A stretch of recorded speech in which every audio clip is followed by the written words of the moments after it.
আজকে আমার সাথে আছে মিস্টার কৃষ্ণেন্দু সাহা, যিনি সিজিএল 2025 ক্র্যাক করেছেন এবং নিজের স্বপ্নকে পূরণ করেছেন। আমরা জেনে নিতে চাই এই পুরো জার্নি, আপনার এই যে এত বড় সাকসেস পাওয়া, এর পেছনে আপনার প্রিপারেশন কীরকম ছিল, কী স্ট্র্যাটেজি আপনি ফলো করতেন? মেনলি যে কোনো পরীক্ষা হোক, সেটা স্টেট হোক বা সেন্ট্রাল হোক, আমার ক্ষেত্রে সেন্ট্রাল, তার জন্য আর কি প্রিপারেশন থেকেও সবথেকে বড় হচ্ছে একটা ডিসিপ্লিন লাইফ লিড করা। ঠিক আছে, তো ডিসিপ্লিনের মাধ্যমে মানুষের স্টাডির প্রতি আগ্রহটা জন্মায়, একটা কনস্ট্যান্ট স্টাডি করতে হবে, সেই বিষয়টা আসে। তো ওটাই আর কি চেষ্টা করি ডিসিপ্লিনভাবে থেকে একটা প্রপার রুটিন ফলো করে জিনিসটাকে পড়ার। আপনার এই মুহূর্তে পোস্টিং কোথায়? আমার চাকরিটা হয়েছে যে অফিস সুপারিনটেন্ডেন্ট, সিজিএল 2025 থেকে, central board of direct taxes. আচ্ছা, যদি জিজ্ঞেস করি যে রাইস আপনাকে এই সাফল্য পেতে কিভাবে সাহায্য করেছে, তাহলে আপনি কিভাবে বলবেন? আমি যখন রাইসে ভর্তি হই 2022-23 সালে, তখন তার আগে আমি ইনকনসিস্টেন্ট ছিলাম পড়াশোনার ক্ষেত্রে।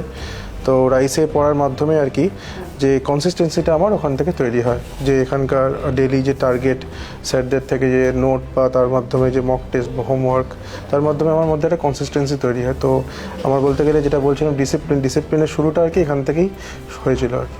তো কখনো আপনার এই যে প্রিপারেশন নেওয়ার সময় কখনো আপনার মনে হয়েছিল যে এটা হয়তো কঠিন লাগছে এই পথটা চলা, এবং আপনার কোনো চ্যালেঞ্জ ফেস করতে হচ্ছে আর আপনি মনে করছেন হয়তো আর হবে না, কখনো এরকম কি মনে হয়েছিল?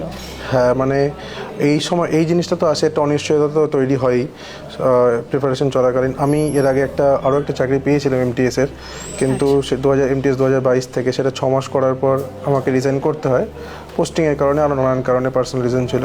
তারপর থেকে এই চ্যালেঞ্জেসটা আরও বেশি হয়ে যায়, কারণ সরকারি চাকরি একটা ছেড়ে এসে আবার নতুন ব্যাক টু জিরোতে গিয়ে, ব্যাক টু দ্য স্ক্র্যাচ থেকে আবার নতুন করে প্রিপারেশন করা, এটা আর কি চ্যালেঞ্জটাকে আরও বাড়িয়ে দেয়। বাট সেই চ্যালেঞ্জটাকে অ্যাকসেপ্ট করে আমি চেষ্টা করেছি যতটা গ্রাউন্ডেড থেকে, নিজেকে গ্রাউন্ডেড রেখে, বাকি চারিপাশের নয়েজ থেকে দূরে সরিয়ে রেখে নিজেকে যতটা ডিসিপ্লিনভাবে এগোনো যায়, আমি সেভাবে এগিয়েছি আর সাকসেস পেয়েছি। এই যে আমরা তো অনেক সরকারি চাকরি দেখছি, WBCS এবং পিএসসির অনেক এক্সাম, তো সব কিছুর মধ্যে কি সিজিএলটাই আপনার আগাগোড়াই লক্ষ্য ছিল? না, আমি যখন 2022-এ ভর্তি হই রাইসে, 2022-23-এ, তখন আমি দুটো পরীক্ষা মিলিয়ে টার্গেট করেছিলাম, WBCS আর এসএসসির সিজিএলটাই মেন ফোকাস ছিল। তো সেখান থেকে WBCS পরীক্ষা আমি দিয়েছি, মেন্স পরীক্ষাও দিয়েছি 2023-এর, বাট সামহাও ওটা কোনো কারণে হয়নি। বাট সিজিএল আমি প্রথম থেকে টার্গেট করেছি এবং নিজের 4th অ্যাটেম্পট এসে ক্লিয়ার করেছি। তো যে দুটো আমি চেষ্টা করেছি, মানে প্রথমে ইনিশিয়াল টার্গেট থেকে শুরু করেছিলাম, তার মধ্যে একটা হয়েছে, সেটাতে আর কি আনন্দ ফিল করছি। তো আপনি সমস্ত ফিউচার অ্যাসপিরেন্টদের কি বার্তা দিতে চান? তো বার্তা বা টিপস হিসেবে আমি এটাই বলতে চাইবো যে নিজের লাইফটাকে ডিসিপ্লিন বানাও, ডেইলি টার্গেট সেট করে পড়ো, তবেই তুমি সাকসেস কিছু পেতে পারো। তার কারণ হচ্ছে তোমাকে রেডি থাকতে হবে, নিজের প্রসেসকে ট্রাস্ট করতে হবে। অপরচুনিটি মানুষের জীবনে একবারই আসে, সঠিক সময়ে আসবে, তোমাকে সেই সময়ের জন্য রেডি থাকতে হবে। Thank you.